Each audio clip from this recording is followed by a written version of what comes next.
So I think the project has laid out a good foundation for diverse perspectives to come through in the work that we're doing.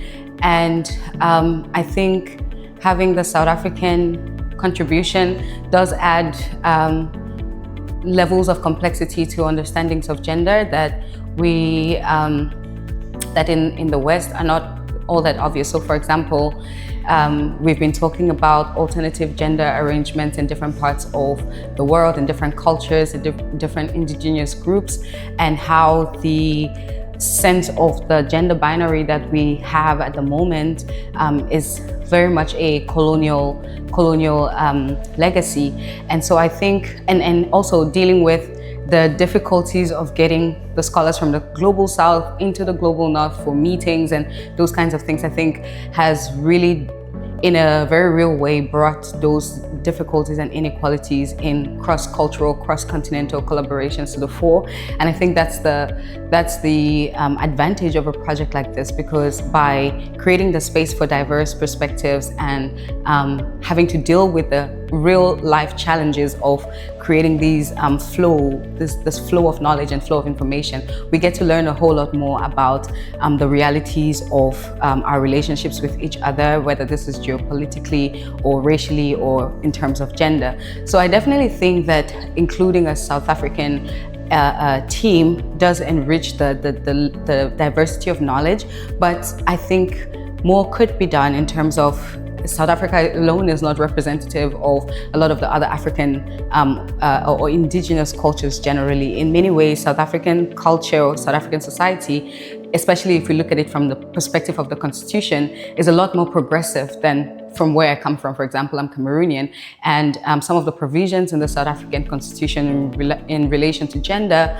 are a lot more progressive than they are in my country. So I think there's room for more perspectives and more voices, but I just don't know if it's all possible within the context of a project like Rewiring. Our work package focused mainly on gender in the media and how representational practices shape how gender is constructed and how gender is understood. And again, we mainly studied the South African context, and again, in a limited frame, so mainly on online messages and online visual text. But from what we see, there is a shift in how gender is being represented if you compare to maybe 2 decades ago or many more centuries ago, years ago.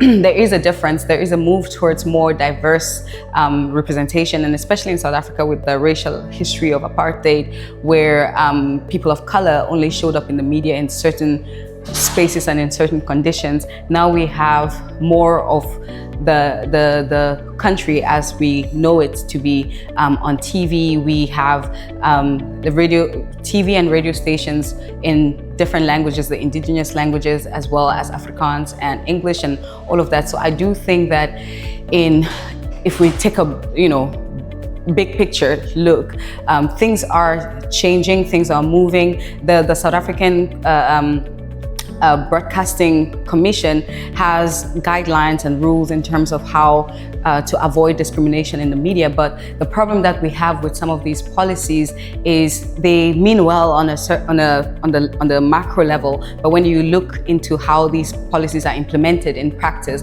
then we still find lots of cracks in between policies and execution of those policies, and even evaluating how well those policies are doing. So yeah, so every now and then you still get a scandal in the media of how maybe an advert was created in a way that promoted certain stereotypical ideas about groups of people, and then but I think the thing that South Africa has as an advantage to other parts of Africa is they actually have a constitution that recognizes the rights of all individuals. So it creates a space where you can legally pursue certain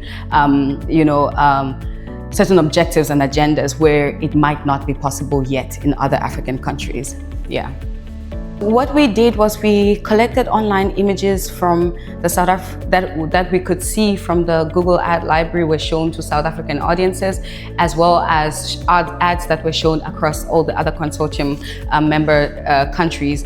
And what we realized is that in terms of how gender is represented, there aren't such massive differences between countries.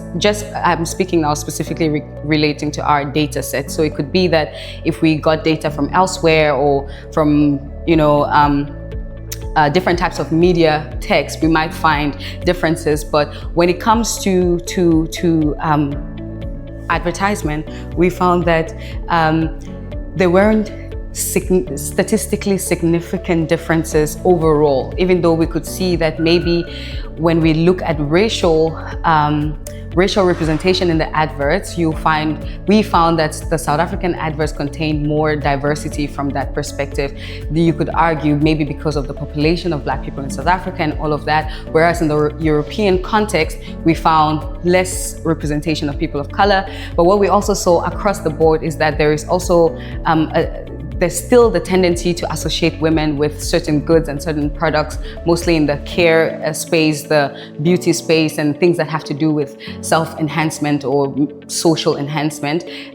Whereas where men were involved, they would have those as well, but most of the products they were associated with had to do more with practical rewards, and you also found that men were represented across a wide range of products, across a wide range of services, but women tended to be concentrated more on more domestic or care-related products. So these kinds of differences we saw. But what we also saw, I think that was more interesting than the cross-cultural, was the cross-sectoral. So advertisements from maybe an electronic company versus advertisements from a beauty company. Those differences, we also could see that, again, there we can see that there are more women being portrayed in, let's say, work environments, perhaps. But even then, for example, they'll have a woman sitting in a house environment, but with her laptop, something like that. So it's almost like, because of how the world is changing, they can represent women as working people, but sometimes still in the context of the home,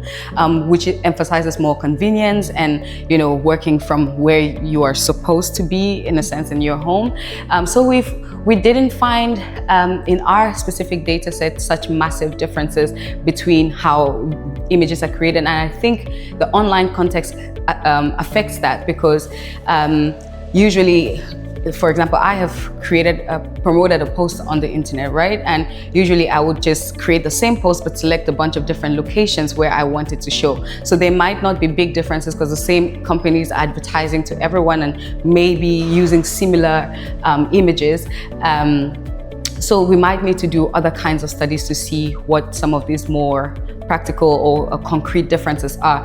We could also see differences maybe at a policy level. I do think that the UK and France, so maybe not the consortium countries, but some countries in Europe actually have policies specifically targeting gender representation in the media, whereas other places like in South Africa have more generic anti-discrimination policies that don't specifically target gender, and how that could work. But even in the UK, where they have the ban on harmful stereotypes, we also saw in the application it's difficult to determine what is a harmful stereotype. There are the obvious ones, like maybe a man watching TV while his wife is in the kitchen, but then there are those more subtle ones, like putting a woman at work but still focusing on her personal life, and all of those that complicate the story a little bit more. Yeah.